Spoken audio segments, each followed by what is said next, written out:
Good morning बच्चों, मैं सीमा शर्मा आज आपको वर्कशीट 40 यानी वर्कशीट 40 संस्थाओं के कामकाज के पार्ट से ली गई है, जिसका नाम है इंस्टीट्यूशंस ऑफ पब्लिक डेमोक्रेसी यानी कि नीतिगत फैसलों की प्रक्रिया।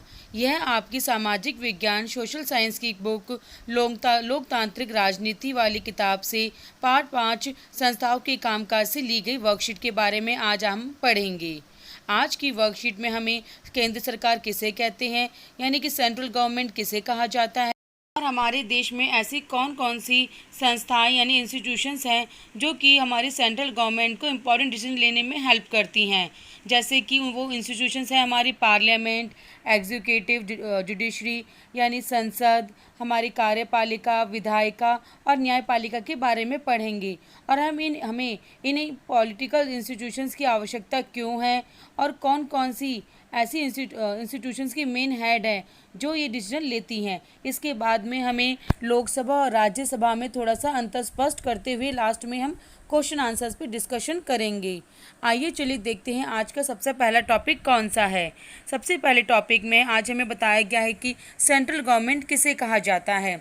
हमारे देश में राष्ट्रीय स्तर पर सरकार को केंद्र व संघ की सरकार कहा जाता है, यानी जो नेशनल लेवल पे जो हमारी गवर्नमेंट होती है उसे सेंट्रल गवर्नमेंट कहा जाता है।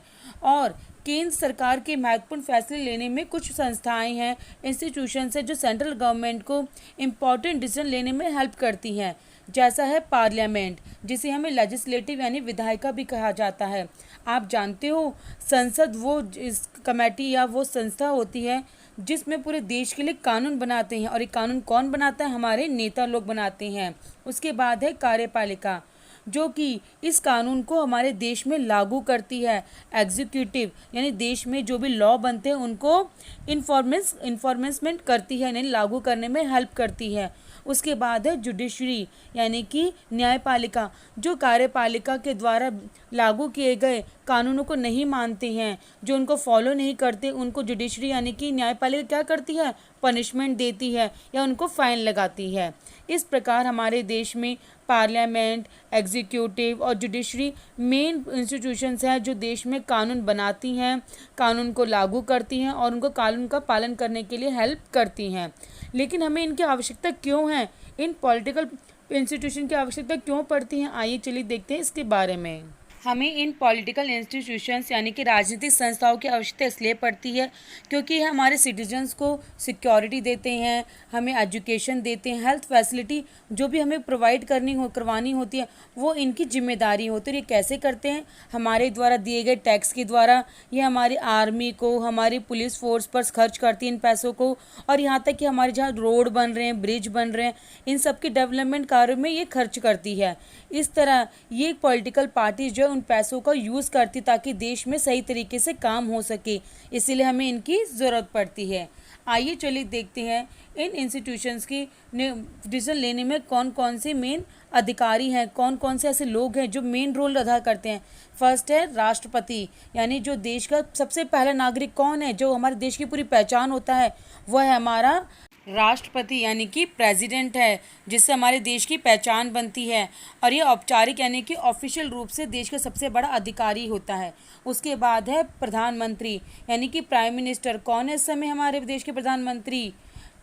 नरेंद्र मोदी, जो कि हमारे देश के प्रधानमंत्री हैं। इनके पास ही सारी जितनी भी शक्तियाँ होती हैं, सारे जो अधिकार हैं, वो सभी किसके पास है? प्रधानमंत्री के लिए। और वास्तविक मुखिया भी देश का प्रधानमंत्री ही होता है, इसीलिए उनकी शक्तियाँ कम नहीं है। जितने भी मंत्री होते हैं उनकी नियुक्ति कौन करता है? प्राइम मिनिस्टर करता है, उन्हीं के साइन होते हैं। और ये सब किसकी सिफारिश से करते हैं? राष्ट्रपति यानी कि प्रेसिडेंट की सिफारिश से ही करते हैं। उसके बाद है संसद यानी पार्लियामेंट। पार्लियामेंट जानते हो किन चीज़ों से मिलकर बनती है? राष्ट्रपति, लोकसभा और राज्यसभा से मिलकर ही संसद बनती है। इसमें हमारे द्वारा चुने गए नेता बैठते हैं और देश के लिए फैसले और कानून बनाते हैं। आइए चलिए इसके बाद देखते हैं कि लोकसभा और राज्यसभा में क्या थोड़ा सा डिफरेंस है, क्या अंतर है।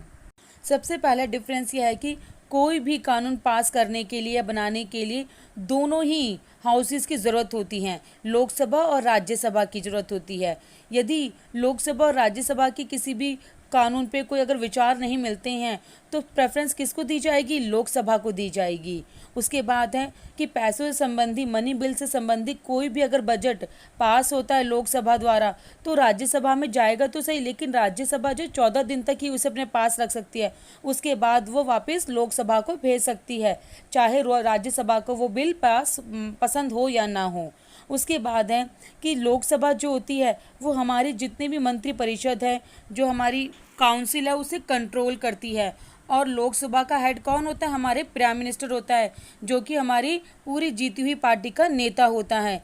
इसीलिए ये प्रधानमंत्री को मंत्री परिषद पर विश्वास नहीं है तो प्रधानमंत्री सहित सभी मंत्रियों को पद छोड़ना पड़ेगा।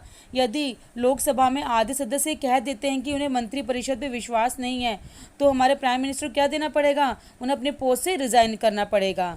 जबकि राज्यसभा को यह अधिकार प्राप्त नहीं है। इसलिए ज़्यादा पावरफुल कौन है? लोकसभा। इसे हम निम्न सदन भी कहते हैं। और अपर हाउस किसे कहते हैं? राज्यसभा को। आइए चलिए इसके बाद हम क्वेश्चन आंसर डिस्कस करते हैं। पहला क्वेश्चन है, देश की केंद्र सरकार से आप क्या समझते हैं? इसकी प्रमुख संस्थाओं के नाम बताइए। What do you understand by the central government of the country? Name some major institutions of it. यानी हमारे देश में जो राष्ट्रीय स्तर पर सरकार होती है उसे सेंट्रल गवर्नमेंट कहा जाता है। और इसकी इंस्टीट्यूशंस कौन कौन सी हैं? विधायिका, कार्यपालिका, न्यायपालिका, यानी कि लेजिस्लेटिव, एग्जीक्यूटिव और जुडिशरी, ये इसके मेन पार्ट हैं। आइए चलिए देखते हैं सेकंड क्वेश्चन कि what are the need of political institutions. हमें जो राजनीतिक संस्थाएं उनकी ज़रूरत क्यों पड़ती हैं? क्योंकि हमें शिक्षा, स्वास्थ्य, जो भी फैसिलिटी होती है वो कौन प्रोवाइड करता है? ये पॉलिटिकल पार्टीज़। हमसे टैक्स लेती है, हमारी आर्मी पे, पुलिस पे, सब खर्चा कौन से करते हैं? कहाँ से करते हैं लोग? हमारे पैसों से, टैक्स से करते हैं। हमारी कंट्री में जितने डेवलपमेंट कार्य होते हैं वो सभी यही पॉलिटिकल पार्टीज़ कराती हैं। इसीलिए हमें इन राजनीतिक संस्थाओं की बहुत ज़रूरत पड़ती है और ये हमारे देश को संभालने में भी सहायता करती हैं, इसीलिए इनकी आवश्यकता होती है। आइए चलिए देखते हैं थर्ड क्वेश्चन। संस्थाओं के प्रमुख निर्णय लेने में कौन कौन अपनी भूमिका निभाते हैं? यानी जो भी गवर्नमेंट निर्णय लेती है उनमें कौन कौन मेन रोल अदा करता है? जैसे राष्ट्रपति प्रेसिडेंट हो गए, प्राइम मिनिस्टर प्रधानमंत्री हो गए, और मेन कौन सा है? पार्लियामेंट, जो कि राष्ट्रपति, प्रधानमंत्री, इन सबसे लोकसभा राज्यसभा से मिलकर बनी होती है। ये महत्वपूर्ण भूमिका निभाती हैं। आइए चलिए इसे इंग्लिश में देख लेते हैं। who plays major roles in taking the main decision of institution? President, Prime Minister and Parliament plays major roles in taking the main decision of the institutions, यानी ये सभी है वो मेन रोल अदा करते हैं। आइए चलिए देखते हैं नेक्स्ट क्वेश्चन। लोकसभा और राज्यसभा में क्या अंतर है? कि लोकसभा के जो मेंबर्स होते हैं वो डायरेक्टली कौन चुन के भेजता है? हम लोग चुन के भेजते हैं। और लोकसभा का टाइम कितना होता है? टाइम पीरियड 5 साल के लिए होता है। इसके ज़्यादा मेंबर कितने हो सकते हैं? 552 यानी 552 हो सकते हैं। और मनी बिल पे किसका ज़्यादा अधिकार चलता है? वो लोकसभा का चलता है। इसीलिए पावरफुल कौन है? लोकसभा ज़्यादा पावरफुल है। लेकिन राज्यसभा जो है वो स्थायी सदन है, वो कभी भी उसका टाइम ख़त्म नहीं होता है, क्योंकि इसके मंत्री मतलब कि जो लोग चुने जाते हैं वो हर 2-3 साल बाद चुने जाते हैं, इसलिए बना रहता है। इसकी संख्या कितनी हो सकती है? 250 हो सकती है, यानी कि 250 हो सकती है। इसमें जो भी निर्णय लिए जाते हैं वो उन्हें लोकसभा को भेजना होता है और दोनों की सहमति से ही लिए जा सकते हैं। और इसका मेन हेड कौन होता है? राज्यसभा का वो राष्ट्रपति होता है। और जबकि लोकसभा का मेन हेड कौन होता है? प्राइम मिनिस्टर, की जीती हुई पार्टी का नेता ही प्राइम मिनिस्टर बनता है। बच्चों, अगर आपको मेरी वीडियो अच्छी लगी हो तो इसे लाइक और सब्सक्राइब ज़रूर करें ताकि आप इसकी सारी वीडियोज़ भी देख सकें। Thank you.